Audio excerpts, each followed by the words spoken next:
Hello friends, मैं Anil sir, आप सभी बच्चों का फ्लाइलॉजिकल में स्वागत है। आज बच्चों आप लोगों के लिए जो है टेट, यूपी टेट और सुपर टेट के प्रीवियस ईयर के बड़े ही महत्वपूर्ण और एग्जाम ओरिएंटेड क्वेश्चन जो आपके आने वाले एग्जाम में बहुत ही महत्वपूर्ण रामबाण साबित होने वाले हैं। तो सभी बच्चे आज के इस पेपर्स को सोल्यूशन देखेगा बच्चों, जो सोल्यूशन का तरीका बताएंगे बच्चों, बिल्कुल सेम एज इट इज इसी स्टाइल में हूबहू पेपर आएगा आपको बच्चों। कहीं भी कोई डाउट हो तो आप कमेंट बॉक्स में लिख दीजिएगा, ठीक है बच्चों। तो सबसे पहले बच्चों आज हम लोग स्टार्ट करते हैं जो सुपर टेट का जो पेपर है बच्चों, जो है इसमें आप लोग के पैराग्राफ से स्टार्ट करते हैं। देखिएगा बच्चों, जो पैराग्राफ क्या है हम आपको एक बार समझा देते हैं बच्चों। क्या लिखा हुआ है, कहते हैं पावर्टी इज क्रूएल। जो पावर्टी है मतलब बच्चों जानते हैं गरीबी बड़ी निर्दयी होती है, क्रूएल है, बट इट इज क्यूरेबल। लेकिन बच्चों जानते हैं, लोग कहते हैं बच्चों गरीबी हमारे लिए अभिशाप है, गरीब है भाई, गरीब परिवार में हमने जन्म लिया है, क्या होगा, हम तो भाई कुछ कर भी नहीं सकते हैं।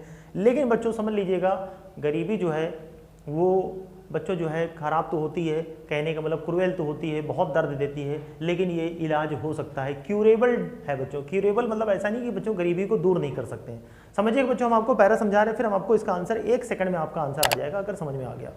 The only known cure is economics. बच्चों इसका जो क्योर मतलब होता है बच्चों, इलाज होता है। क्योर मतलब इसका जो सॉल्यूशन है, अगर इसका बच्चों आप सॉल्यूशन देखेंगे तो सॉल्यूशन बच्चों इकोनॉमिकल बेस है। मतलब कहने का मतलब अगर आपकी आर्थिक स्थिति सही हो जाएगी, पावर्टी मतलब गरीबी, गरीबी का मतलब क्या है, अर्थव्यवस्था आपकी गड़बड़ है, पैसा नहीं है आपके पास, तो इकोनॉमिक कंडीशन अगर आपकी बेटर हो जाएगी तो इसका यही सॉल्यूशन है। आगे बच्चों देखते हैं, economic pragmatism instead of woolly ideology. Woolly ideology का मतलब क्या होता है, आइडियोलॉजी का मतलब होता है बच्चों एक हमारी विचारधारा। जैसे बच्चों आप लोगों ने पॉलिटिक्स में सुना होगा भाई, बीजेपी की आइडियोलॉजी अलग है, कांग्रेस की जो आइडियोलॉजी है अलग है, मतलब इनकी विचारधारा अलग है, बीजेपी का एजेंडा अलग है, ये लोग अलग अलग, इनकी सोच अलग है, इनकी सोच अलग है। तो बच्चों हमको आइडियोलॉजी पर ना जाकर के, एक पैराग्राफ के कहने का मतलब बच्चों वूली आइडियोलॉजी मतलब ये एक मूर्ख मतलब विचारधारा से ज़्यादा अच्छा है कि हम लोग इकोनॉमिकली प्रैक्टिकल हो जाएं बच्चों। इकोनॉमिकली का मतलब वो अगर हमारी अर्थव्यवस्था पर ध्यान देंगे बच्चों, आर्थिक स्थिति पर ध्यान देंगे, आर्थिक नीतियों को सही करेंगे बच्चों, उससे हमको ज़्यादा लाभ मिलने वाला है। In the field of economics बच्चों, अगर हम इकोनॉमिक्स की फील्ड में जाते हैं, the tree of ideology has never bore any fruit. कहने का मतलब बच्चों, ये कहना क्या मतलब है, इस पैराग्राफ का मतलब क्या है, मतलब अगर इकोनॉमिक्स की फील्ड की अगर हम लोग बात करें, जो आइडियोलॉजी का जो पेड़ जो लगाया गया था, जो विचारधारा का जो पेड़ लगाया गया था, उसने किसी प्रकार का कोई रिजल्ट नहीं मिल पाया। कहने का मतलब यहाँ पर जो इस पैराग्राफ में आइडियोलॉजी को बिल्कुल इंपॉर्टेंस नहीं दे रहे हैं, इग्नोर कर रहे हैं कि आप आइडियोलॉजी पर मत जाइए बच्चों, इकोनॉमिकल कंडीशन को अपनी बेटर करने की कोशिश करिए। देश की अर्थव्यवस्था सही होगी तो गरीबी दूर होगी, अर्थव्यवस्था के लिए आपको काम करना पड़ेगा। We have countless chances for development. कहने का मतलब बच्चों हमारे पास डेवलपमेंट के बहुत सारे चांसेस हैं, काउंटलेस मतलब विकास के बच्चों हमारे पास अनेक अवसर होते हैं, एक नहीं बच्चों, काउंटलेस कहने का मतलब बहुत सारे, इनफाइनाइट चांसेस ऑफ डेवलपमेंट, ठीक है बच्चों। इसके बाद देखिएगा बच्चों, opportunities multiply when they are seized. कहने का मतलब बच्चों जो है, जब अवसर आपको जो मिला है, जो सीज किया गया, अगर अपॉर्चुनिटी आपके पास आई है, उस अपॉर्चुनिटी को बच्चों सीज कर लीजिए, बिल्कुल उसका अतिक्रमण कर लीजिए, ग्रहण कर लीजिए बच्चों, तो अपॉर्चुनिटी डबल हो जाएगी बच्चों, अवसर आपके डबल हो जाएंगे, ठीक है बच्चों। देखिए कभी विद इन सेकंड 2 क्वेश्चन है बस हम आपको समझाने के लिए, थोड़ा सा आपको क्लियर हो जाएगा। When they are seize they die when neglected. Opportunities को अगर आप नेग्लेक्ट करेंगे, अवसर कोई आया, आप सोच रहे भैया वैकेंसी आ गई, आप ध्यान नहीं देंगे, चलो ठीक है देख लेंगे, पढ़ लेंगे, कर लेंगे, फॉर्म अगली बार भी आएगा, तो फिर ये अपॉर्चुनिटीज क्या हो जाएंगी बच्चों, खत्म हो जाएगी। तो इनको नेग्लेक्ट नहीं करना है, ध्यान देना हमको। We have barely tapped our immeasurable potential for growth. कहने का मतलब बच्चों हम लोगों ने शायद ही जो है, जो हमारी जो ग्रोथ है उसके लिए जो है हमने ध्यान दिया है, हमने ग्रोथ पर कभी ध्यान ही नहीं दिया, हमने अपनी पैदावारी पर ध्यान ही दिया, प्रोडक्शन पर ध्यान ही नहीं दिया, ठीक है बच्चों। इमेंस मैन पावर, हमारे पास बच्चों जानते हैं इंडिया में क्या है, मैन पावर की कमी नहीं है। सबसे बड़ा चीज़ हमारे यहाँ क्या है बच्चों, हमारे यहाँ मैन पावर बच्चों, जैसे चाइना के पास है, भारत के पास है, इतना मैन पावर है, यहाँ से लोग काम करने जाते हैं बच्चों, अमेरिका वगैरह जाते हैं, ठीक है ना, तो मैन पावर हमारे पास बहुत है, ठीक है बच्चों। सुपर्ब स्किल्स की बच्चों हमारे पास कमी नहीं है। And enterprise are to India what oil is to the Middle East. समझ पा रहे बच्चों, और भारत के पास एक उद्यम है, लोग हैं, ठीक है ना, और काफ़ी कुछ जो है हमारे पास हो। The only difference is that the oil will be depleted. ये जो ऑयल है बच्चों जो है, ठीक है ना, ये जो मतलब ऑयल मतलब हमारे पास मैन पावर है, रिसोर्सेज है, ये खत्म हो जाएगा बच्चों। डिप्लीट मतलब खत्म हो जाएगा, डिप्लीट मतलब उसका क्षय हो जाएगा, डिप्लीट बच्चों समझते हैं, डिप्लीशन ऑफ ओजोन लेयर, जैसे बच्चों ओजोन लेयर धीरे धीरे क्या हो रही है बच्चों, खत्म हो रही है, क्योंकि ग्लेशियर्स पिघल रहे, टेम्परेचर बढ़ रहा है, ठीक है ना, और पोल्यूशन बढ़ रहा है। तो डिप्लीट मतलब वो चीज़ क्या हो जाएगी बच्चों, डिप्लीट हो जाएगी वन डे, एक दिन खत्म हो जाएगी, but our human resources will never be, लेकिन हमारे पास जो ह्यूमन रिसोर्सेज, हमारे पास जो मैन पावर है, ये कभी खत्म नहीं होगी। उम्मीद करते हैं बच्चों ये पैराग्राफ आपको अच्छे समझ में आया होगा। दो बातें इंपॉर्टेंट है बच्चों, इन्होंने आइडियोलॉजी को इग्नोर कर दिया है और इकोनॉमिक प्रैग्मेटिज्म पर इन्होंने ज्यादा ध्यान दिया है। बस अभी आप क्वेश्चन देखिएगा बच्चों, सभी बच्चे क्वेश्चन पर ध्यान दीजिएगा और इसका आंसर विद इन सेकंड आप बताइएगा। पहला क्वेश्चन बच्चों बोलना है, which of the following is the most opposite meaning of the word deplete as used in the passage. कह रहा बच्चों एक पैसेज में एक वर्ड आया है डिप्लीट, डिप्लीट का मतलब समझते हैं, डिप्लीशन ऑफ ओजोन लेयर, या हमारी जो है कहने का मतलब डिप्लीट हो जाएगी। कहने का मतलब ये इन्होंने बोला था, अगर आप पैराग्राफ को देखेंगे, ठीक है बच्चों, मतलब कहने का मतलब ये जो ऑयल है मतलब धीरे धीरे खत्म हो जाएगी, हमारी मैन पावर नहीं खत्म होगी, ठीक है बच्चों। तो डिप्लीट मतलब होता है खत्म हो जाना। तो ऑप्शन में लिखा है रीजनरेट। अब आप मीनिंग समझ लीजिएगा बच्चों, रीजनरेट का क्या मतलब होता है, फिर से पैदावारी करना, उसको फिर से जनरेट कर दिया हमने। एम्प्टी मतलब खाली होता है, क्वेंच मतलब होता है प्यास को बुझाना होता है, ठीक है बच्चों। इन्फ्लेट मतलब होता है हवा भरना, इन्फ्लेट, ठीक है बच्चों, इन्फ्लेट होता है। तो बच्चों यहाँ पर अपोजिट वर्ड क्या बनेगा, रीजनरेट होगा। डिप्लीट मतलब कोई चीज खत्म हो रही, रीजनरेट फिर से हम उसको पैदा कर लेंगे। तो answer is a is the right answer. समझ गए बच्चों। सेकंड क्वेश्चन में बच्चों हम लोग आते हैं, कहता है according to the author ideology in the context of economics. Second question बच्चों वो जो है कह रहा है इकोनॉमिक्स के अगर कॉन्टेक्स्ट में बात करें तो आइडियोलॉजी क्या है, आइडियोलॉजी मतलब विचारधारा क्या है, आइडियोलॉजी मतलब विचारधारा। अगर इकोनॉमिक्स के कॉन्टेक्स्ट में बात करें तो ऑप्शन पढ़िएगा बच्चों, is the most important consideration. Ideology कहते हैं बहुत अच्छी बात है। देखो अपने मन से आप आंसर मत सोचिएगा, आप सोचोगे सर आइडियोलॉजी तो हमारी बहुत अच्छी है, बहुत बढ़िया सोचने हैं, पैसेज जो कह रहा होगा बस वही हमें आंसर देना है, हमें अपनी नहीं सोच लगानी यहाँ पर। Has barely yielded any result, ideology ने शायद ही कोई रिजल्ट मिला है, उससे हमको कोई फायदा मिला है। Is not a futile consideration, ये कोई फ्यूटाइल मतलब व्यर्थ नहीं है, सही है। ये has proved to be a basic requirement, basic requirement हो गई है। अब बच्चों ध्यान से देखिएगा, पूरे पैराग्राफ को आपने पढ़ा होगा तो आइडियोलॉजी को इन्होंने इग्नोर किया है। किसको इग्नोर किया है, इकोनॉमिक प्रैग्मेटिज्म की बात करिए। तो यहाँ पर आंसर बच्चों ध्यान से देखिएगा, has barely yielded any result, ठीक है बच्चों।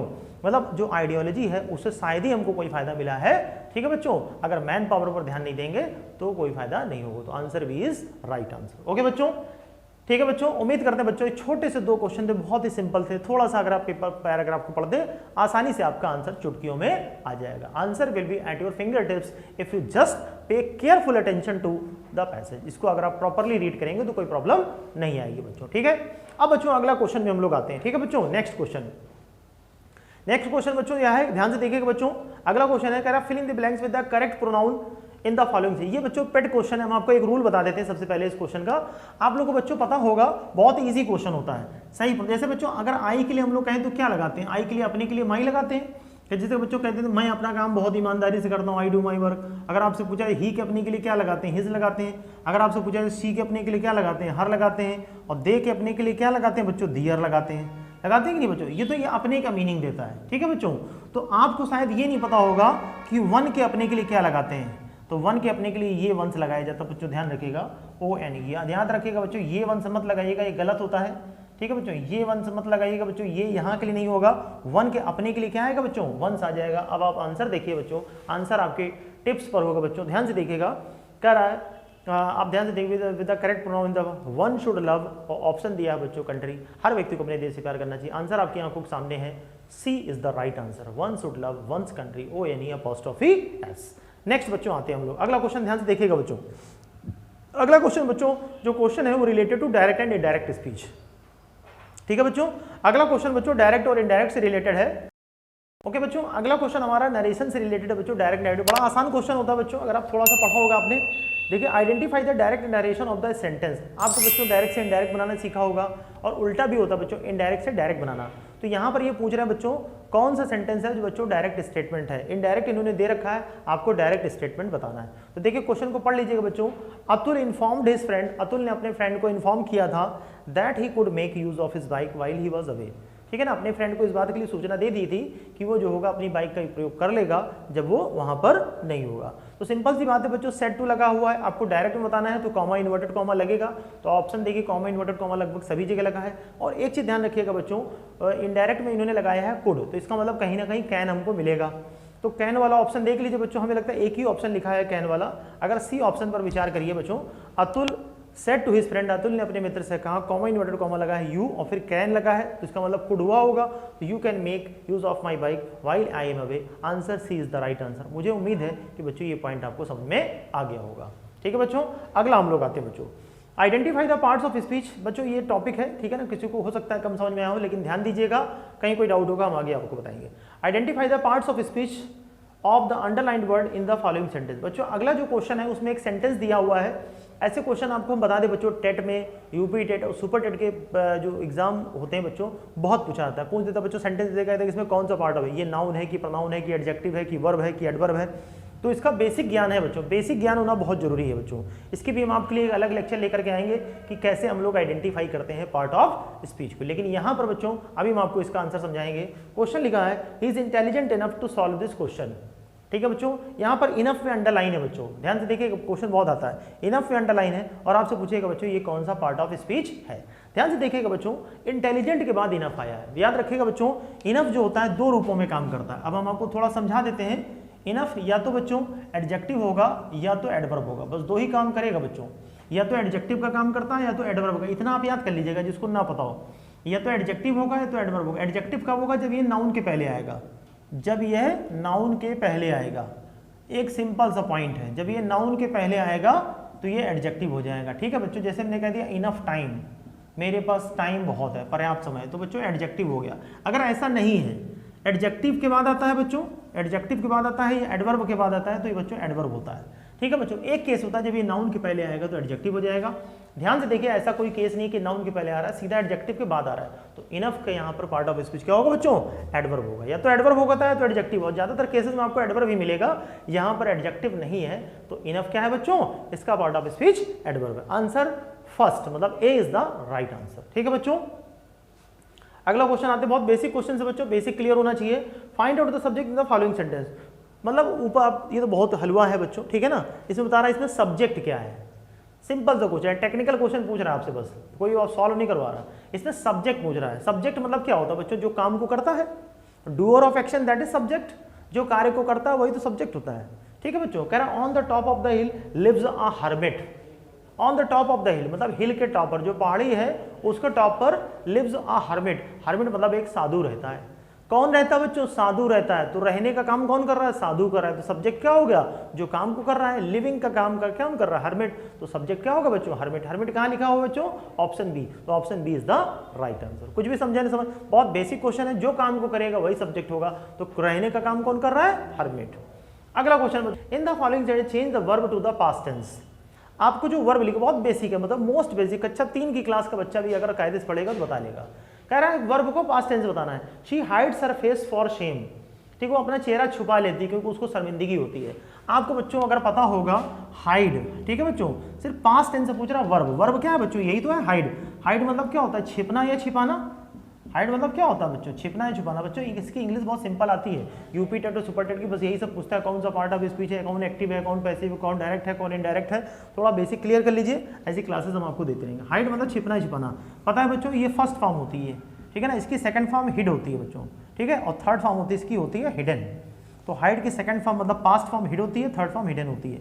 तो जिनको बच्चों को पता होगा वो आंसर फटे से दे लेंगे, तो बस आंसर क्या होगा इसका, हिड हो जाएगा, answer C is the right answer. ठीक है बच्चों, अगला क्वेश्चन बच्चों आते हैं हम लोग नेक्स्ट क्वेश्चन में। Identify the type of the sentence given below. बहुत सिंपल है बच्चों, सेंटेंस का टाइप पूछ रहा है। आपको पता है सेंटेंस कितने प्रकार के होते हैं बच्चों, असर्टिव होता है, असर्टिव सेंटेंस होता है बच्चों जिसमें सब्जेक्ट पहले आता है फिर वर्ब आती है, असर्टिव हो गया।